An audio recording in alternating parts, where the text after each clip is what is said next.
ಘಟನೆ ಏನು? ನೆನ್ನೆ ಸುಮಾರು 8:15ಕ್ಕೆ ನಮ್ಮ ಫ್ರೆಂಡು ಫೋನ್ ಮಾಡಿದ್ರು.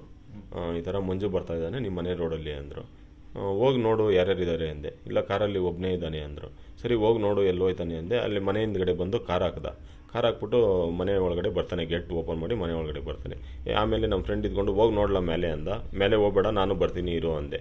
ಆಮೇಲೆ ಲೀಲಾ ಅವ್ರಿಗೆ ಫೋನ್ ಮಾಡಿ ಹೇಳಿದೆ ನಾನು, ಈ ಥರ ಮಂಜು ಬರ್ತಾ ಇದ್ದಾನೆ, ಡೋರ್ ಓಪನ್ ಮಾಡಬೇಡ ಅಂತೆ. ಅದಾದಮೇಲೆ ನಾನು ಬಂದೆ. ನಾನು ನಮ್ಮ ಫ್ರೆಂಡೆಲ್ಲ ಬಂದರೆ ಇಲ್ಲೇ ಡೋರ್ ಪಕ್ಕದಲ್ಲೇ ನಿಂತಿದ್ದ. ಯಾಕಪ್ಪ ಬಂದಿದ್ದು ಇವಾಗ, ಮೊನ್ನೆ ಎಲ್ಲ ತೀರ್ಮಾನ ಆಯ್ತಲ್ಲ, ಇವಾಗ ಏನಕ್ಕೆ ಬಂದೆ ಅಂದ.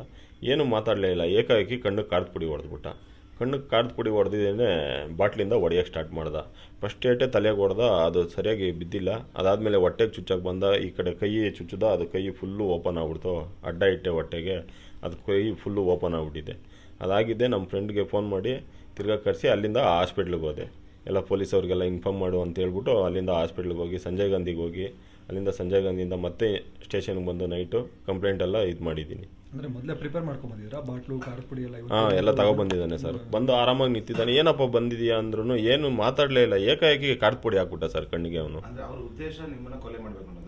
ನಮ್ಮನ್ನ ಕೊಲೆ ಮಾಡೋಕ್ಕಂತ ಬಂದಿಲ್ಲ.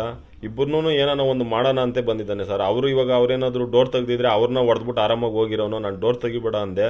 ಅದಕ್ಕೋಸ್ಕರ ಅವ್ನು ಅಲ್ಲೇ ವೆಯ್ಟ್ ಮಾಡಿಕೊಂಡು ಆಮೇಲೆ ನಾನು ಬರ್ತೀನಿ ಅಂದ್ಬಿಟ್ಟು ನನಗೆ ಏಕಾಏಕಿ ದಾಳಿ ಮಾಡಿದ್ದಾನೆ.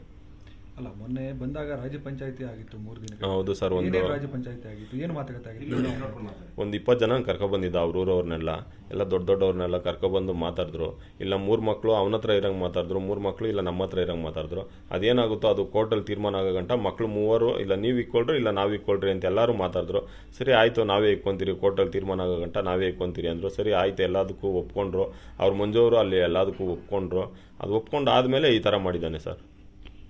ಮಕ್ಕಳೆಲ್ಲ ನಿಮ್ಮ ಜೊತೆ? ಹಾಂ, ಮಕ್ಕಳೆಲ್ಲ ನಮ್ಮ ಜೊತೆಲೇ ಇದ್ದಾರೆ ಸರ್. ಅಲ್ಲ, ನೀವು ಸ್ಟಾರ್ಟಿಂಗ್ ಅಲ್ಲಿ ಮಕ್ಕಳು ನೋಡ್ಕೊಳ್ಳಿಕ್ಕೆ ಆಗಲ್ಲ, ಆರ್ಥಿಕ ಪರಿಸ್ಥಿತಿ ಚೆನ್ನಾಗಿಲ್ಲ, ಅಂಗಡಿ ಇಟ್ಕೊಂಡಿದೀನಿ ಅಂತ ಹೇಳಿ. ಹೌದೌದು ಸರ್. ಈಗ 3 ಮಕ್ಕಳು ಸಾಕೋದಕ್ಕೆ ನೀವು ಒಪ್ಪಿಗೆ ಸೂಚಿಸಿ? ಇವಾಗ ಇಬ್ರು ಏನಾದರೂ ಕೂಲಿ ಕೆಲಸ ಮಾಡಿ ಏನಾದರೂ ಸಾಕ್ತೀರಿ ಸರ್ ನಾವು. ಮಕ್ಕಳನ್ನ ಕಳ್ಸೋದಿಲ್ಲ? ಇಲ್ಲ ಸರ್, ಕಳ್ಸಲ್ಲ ಸರ್. ಹಾಂ, ಒಪ್ಕೊಂಡಿದ್ದೀರಿ ಸರ್. ಒಪ್ಕೊಂಡೇ ಕರ್ಕೊಬಂದು ಚೆನ್ನಾಗೇ ಇದ್ರು ಸರ್. ಮಕ್ಕಳು ಎಲ್ಲ ಚೆನ್ನಾಗಿದ್ರು. ದೊಡ್ಡವನು ಮಾತ್ರ ಇಲ್ಲ, ನಾನು ಹೋಯ್ತೀನಿ ಅಂತ ಹತ್ಕೊಂಡೇ ಇದ್ದ. ಅವ್ರ ಅಪ್ಪಗೆಲ್ಲ ಫೋನ್ ಮಾಡ್ದ, ನಾನು ಇಲ್ಲಿದ್ದೀನಿ, ನಾನು ಬರಲ್ಲ, ನೀನು ಅಲ್ಲೇ ಇದ್ಕೋ ಅಂತೆಲ್ಲ ಅವ್ರ ಅಪ್ಪ ಎಲ್ಲ ಫೋನಲ್ಲಿ ಹೇಳ್ತಾನೆ ಇದ್ದ. ಈಗ ಮಾಧ್ಯಮಗಳಲ್ಲಿ ಮಾತ್ರ ನನ್ನ ಹೆಂಡತಿ ಚಿನ್ನು ಬಂಗಾರಿ ಫ್ಲೇವರು ಈ ರೀತಿಯಾಗಿ ಪದಬಳಕೆ ಮಾಡಿ ನನ್ನ ಹೆಂಡತಿ ಬೇಕು ಅಂತೆಲ್ಲ ಕೇಳ್ಕೊಂಡು ಕಣ್ಣೀರು ಹಾಕ್ತಾರೆ ಸರ್. ಅವನ್ನೆಲ್ಲ ಬರೀ ಬರ್ತಾರೆ, ಈ ಮಾಡ್ತಾರೆ ಅಂತಂದ್ರೆ ಏನು ಅಂತ ಹೇಳಿ ಸರ್. ಅವನ್ನೆಲ್ಲ ಬರೀ ನಾಟಕ ಸರ್. ಹಂಗಾದ್ರೆ ಹೆಂಡತಿ ಬೇಕಂದಿದ್ರೆ ನಾನೇ ಕಳಿಸ್ಕೊಟ್ನಲ್ಲ ಸರ್. ಅದೆಲ್ಲ ಆದಮೇಲೆ ಎಲ್ಲ ಒಂದ್ಸತಿ ಅವ್ರ ತಂಗಿಯವ್ರನ್ನೆಲ್ಲ ಕರ್ಕೊಬಂದರು. 2ನೇ ಸತಿ ನಾನೇ ಕಳಿಸ್ಕೊಟ್ಟೆ.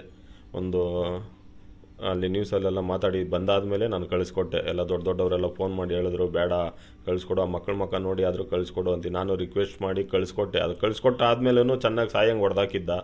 ಅದಾದಮೇಲೆ ಮತ್ತೆ ತಿರ್ಗಾ ಕರ್ಕೊಬಂದೆ ಸರ್ ನಾನು. ಅಲ್ಲಿ ಬನೆಘಟ್ಟ ಸ್ಟೇಷನ್ ಹತ್ರಕ್ಕೆ ಹೋಗ್ಬಿಟ್ಟು ನೈಟ್ 11:30 ಮತ್ತೆ ಕರ್ಕೊಬಂದೆ ಮನೆಗೆ. ಹಾಂ. ಈಗ ನಿಮಗೆ ಏನಾಗಬೇಕು? ಕಂಪ್ಲೇಂಟ್ ಆಗಿದೆಯಾ? ಹಾಂ, ಕಂಪ್ಲೇಂಟ್ ಆಗಿದೆ ಸರ್. ಜೀವ ಬೆದರಿಕೆ ಇದೆ. ಅದೇ ಸಾಯಿಸ್ತೀನಿ, ಬಿಡಲ್ಲ ನಿಮ್ಮನ್ನು, ಯಾವುದೇ ಕಾರಣಕ್ಕೂ ಎಲ್ಲೂ ಬದುಕಾಕೆ ಬಿಡಲ್ಲ ಹಾಂ ಅಂತ ಹೇಳಿದ್ದಾನೆ. ಕಂಪ್ಲೇಂಟ್ ಕೊಟ್ಟಿದ್ದೀರಾ? ಹಾಂ, ಕಂಪ್ಲೇಂಟ್ ಕೊಟ್ಟಿದ್ದೀನಿ ಸರ್. ಉಳ್ಮೋಡ್ ಸ್ಟೇಷನ್ಗೆ ಕಂಪ್ಲೇಂಟ್ ಕೊಟ್ಟಿದ್ದೀನಿ. ಅದೇ ಡಾಕ್ಟ್ರ್ ಅದು ಸರ್ಜರಿ ಮಾಡೋಕ್ಕೆ ಹೇಳಿದ್ದಾರೆ ಸರ್. ಸೋಮವಾರ ಬಂದು ಅದು ಸರ್ಜರಿ ಮಾಡೋಕ್ಕೆ ಹೇಳಿದ್ದಾರೆ. ಅದು ಫುಲ್ಲು ಸ್ಕಿನ್ನೆಲ್ಲ ಫುಲ್ಲು ಓಪನ್ ಆಗಿಬಿಟ್ಟಿದೆ. ಅದೆಲ್ಲ ಕಟ್ ಮಾಡಿದ್ದಾರೆ ನೈಟು. ಹಾಂ, ಅದರಿಂದ ಮನೆಯಲ್ಲಿ ಮಕ್ಕಳಿದ್ರು ಆ ಘಟನೆ ನಡಿಬೇಕಾದ್ರೆ? ಹಾಂ, ಎಲ್ಲರೂ ಇದ್ದರು ಸರ್. ಮಕ್ಕಳೆಲ್ಲ ಇದ್ದರು. ಭಯಪಟ್ಟು ಭಯ ಪಟ್ಟಿದ್ದಾರೆ ಸರ್. ತುಂಬ ನೋಡಿದ್ದಾರೆ ಸರ್. ಅವರು ಬ್ಲಡ್ ಎಲ್ಲ ನೋಡಿದ್ದಾರೆ ಆಚೆ. ಅವರು ಬಂದು ಜೋರಾಗಿ ಕಿಡ್ಸ್ಲಾಡ್ಕೊಂಡು ಅಂಕಲ್ ಅಂದ್ಕೊಂಡು ಕಿಡ್ಸ್ತಾ ಇದ್ರು ಅವರು.